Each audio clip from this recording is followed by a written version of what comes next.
Breaking into the president here on the president's press conference here on the Sean Hannity Show.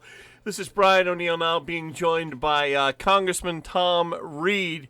Congressman, this morning in his 11 a.m. Morning press briefing, the governor announced he was going to be taking ventilators and having the National Guard go into upstate hospitals and get them. The governor corrected a reporter who used the word seizing the ventilators. Now, I've been saying ventilators all day, but apparently it's not just ventilators, it's PPE too. Am I correct? You are correct. It's ventilators and personal protective equipment that our healthcare workers need in order to meet the health demands, not only of the COVID-19 crisis, but obviously the day-to-day demands of our people from the area. Congressman, you've been on the phone today on conference calls. Assemblyman Palmisano talked about that, and your office, I'm sure, has been in touch with the governor's office. Are they when they say upstate New York, are they talking Rochester, Buffalo, or are they talking about little places like Hornell, New York, too? They're talking across the entire area. We're obviously getting this. The governor is trying to say that he's talking to members of Congress. I can assure you, I've not talked to the governor in about 2.5 years. I've reached out to the governor, trying to communicate with the governor, but, obviously that doesn't happen. And so when we heard this order, we've been talking to healthcare providers across the entire state. I was able to tune in to the 2 p.m. call that the governor had with our health providers on the front line, and they're talking across the entire area. And this is a problem. This is something where the governor's putting our area at risk. I believe it's reckless, and you heard from Phil Palmisano and other elected folks across the area. Brian Higgins, Democrat from Buffalo, weighed in. Mike Poloncarz, Democrat county executive. Elise Stefanik, a member from the North Country. We are all on the same page. This is a serious risk to our people. This virus is not just going off in the city. It is going off here in our backyard at the exact same time. And I believe, and I get where the governor's coming from, and maybe the governor doesn't realize what's happening here too, but the risk to our folks is real. It's happening. You got right there in Hornell. I'm watching very closely. I get daily reports, Brian. You got situations going off there where people have been intubated that are being placed in breathing assisted positions. And if you don't have a ventilator, if you don't have the protective equipment to treat those individuals, that's happening today. That puts those lives at risk. That puts those lives at reckless. It becomes reckless, and I'm not going to let that go quietly and just allow the governor to send in the National Guard, like he said at his press conference, to take these ventilators, to take this equipment. We can work together. I'm all about working together, but this is dangerous. This is doing this by force. This is doing it by edict and order. It should be done if we need help. Let's see what we can do to roll up our sleeves to do it. But I'll just tell you what's occurring here is not right. Congressman Reed, is this an unusual use of the National Guard? I can tell you I've never heard of it before. Obviously, we're in unusual circumstances. We are in unusual times.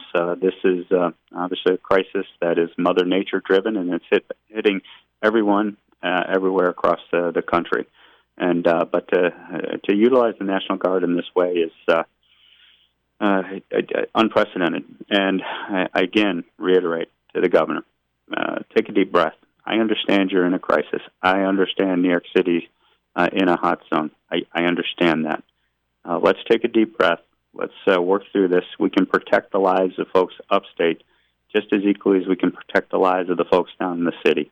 And this way, it's got to be my way or the highway. It's got to come to an end, Governor. It's got to come to an end.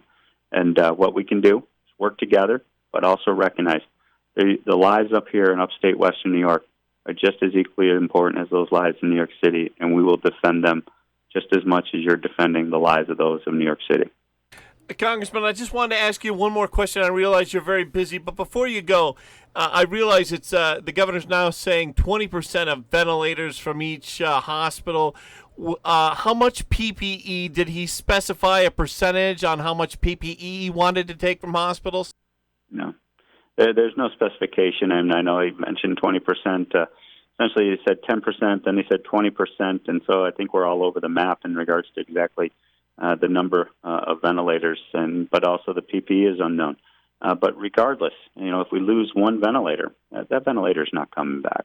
If you look at what a ventilator's use is, 10 to 20 days potentially, someone's on a ventilator, that ventilator is going to be in use. And as this fire goes off in our backyard in upstate Western New York, that means that ventilator is not available to us.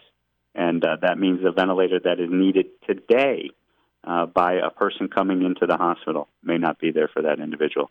And that's where this is not like these facilities have excess supply, excess equipment. They're running on bare bones. I've been talking to these folks 24/7, each and every day, getting daily inventories from their stocks, what they have in PPE, what they have in ventilators, and what they're utilizing.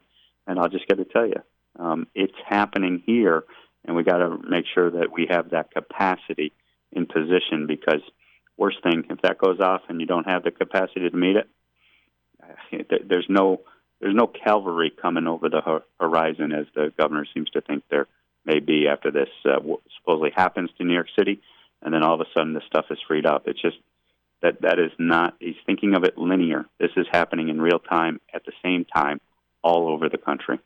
Congressman, do you have time for one more question? Please, Brian. Okay, let's say worst case scenario, they do go into St. James and the other local medical facilities. How long does it take to get replacements for the PPE and the ventilators that would be taken? Look, I've already been on the phone with the hospitals for the last 3 weeks. They've had acute shortages, just like everyone else around the country, when it comes to personal protective equipment, those gowns, those masks. You've all seen it out there in the public reports. They're facing the same shortages. They're facing the same acute impacts. And so it's about just getting up every day, and I feel as often we're like in playing a game of whack-a-mole. You get one taken care of, and then you go down on one, and you go up on the other, and then you're right back to it because of the shortages and the demands. Bottom line is, we do need to work together, but working together doesn't mean you send the National Guard in and take this stuff by force. Congressman Tom Reed, thank you for staying extra late, and thank you so much for calling in and updating us on this situation. And I appreciate all the colleagues and everyone standing together. I mean, our elected officials are standing arm in arm, and we're going to make sure that the voices of the folks, these millions of people of upstate, are just as loud as the folks in New York City, and rightfully so. We are in this equally. We are in this together. And when we do this truly together, then we can solve this problem.